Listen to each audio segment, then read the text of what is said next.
السلام عليكم ورحمة الله تعالى وبركاته. كسر ولا قصدين تحنا هيد فجعي إنه هالكيدي هوريك السيام بقى نمرسي قصدي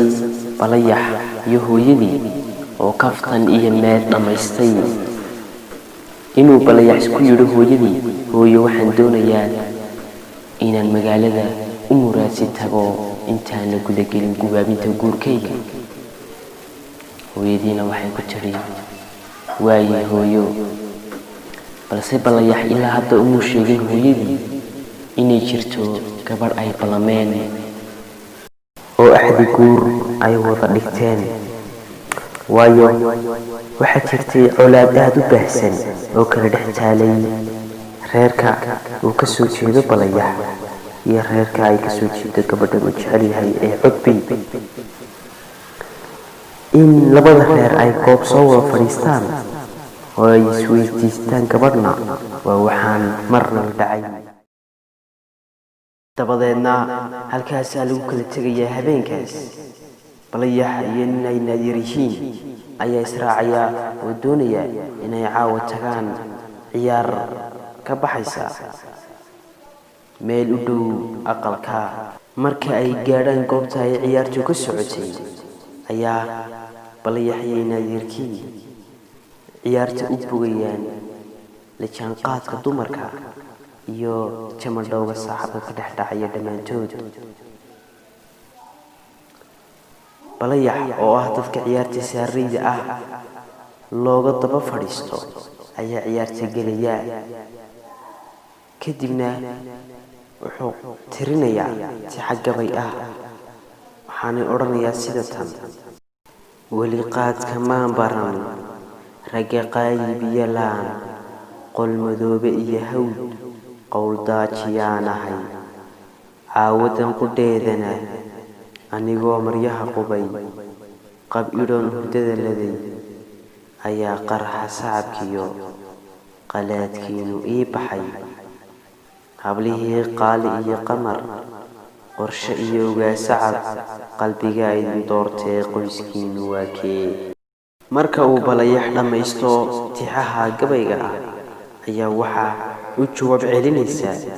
gabadh ka mid ah hablihii ka soo qayb galay arooska waxaanay odhanaysaa sida tan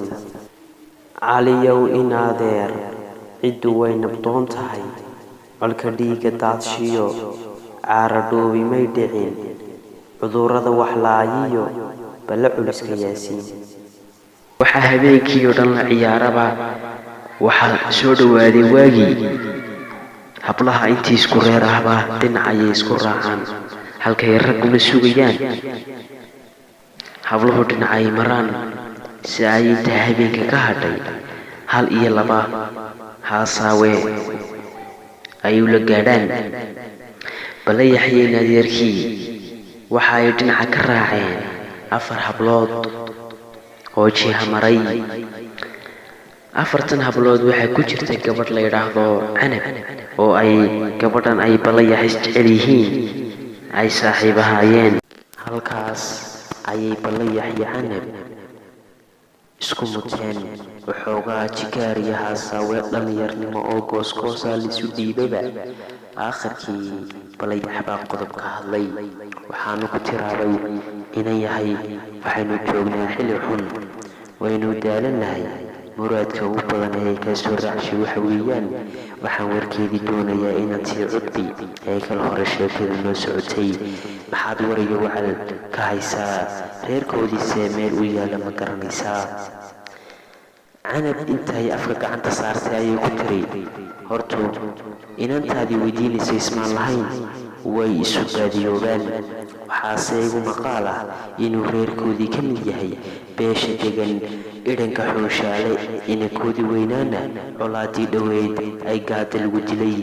balse ismaan lahayn balayax waxbaa uga baaqaya cudbi iyo reerkooda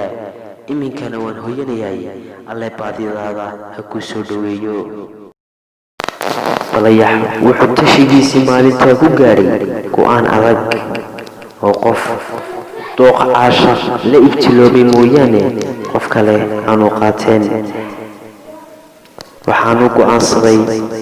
in subax aroorta hore uu afka saaro jihada ay cudbi ka xigto. sidaa awgeed awrkii uu saylada Hargeysa ku waday wuxuu kaga tegay reer tuulada uu hoyday agyaala oo ay qaraabo ahaayeen. waxaanu ku yidhi awrka seetaada ku xidha, beertana ha daaqo, 2 habeen baan idinka maqnaanayaa. kadib uu dhaqaajiyey. socodkiisu wuxuu ahaa mid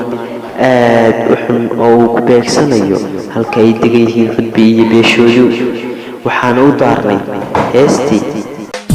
haddaan jilayaa jacayl, haddaan jawi caashaq galay, haddaan jaangoynayaa naflaha kii aan waxaaynu qisada qaybteeda saddexaad ku eegi doonaa balayax miyuu gaadhay reerkii cudbi mise dhexdaa cadow ka helay. waxaa idiin soo tubinayay anigoo ah Axmed Saxarjid Xasan oo ku magac dheer Muuse Biixi. editinka waxaa saaray walaalkeen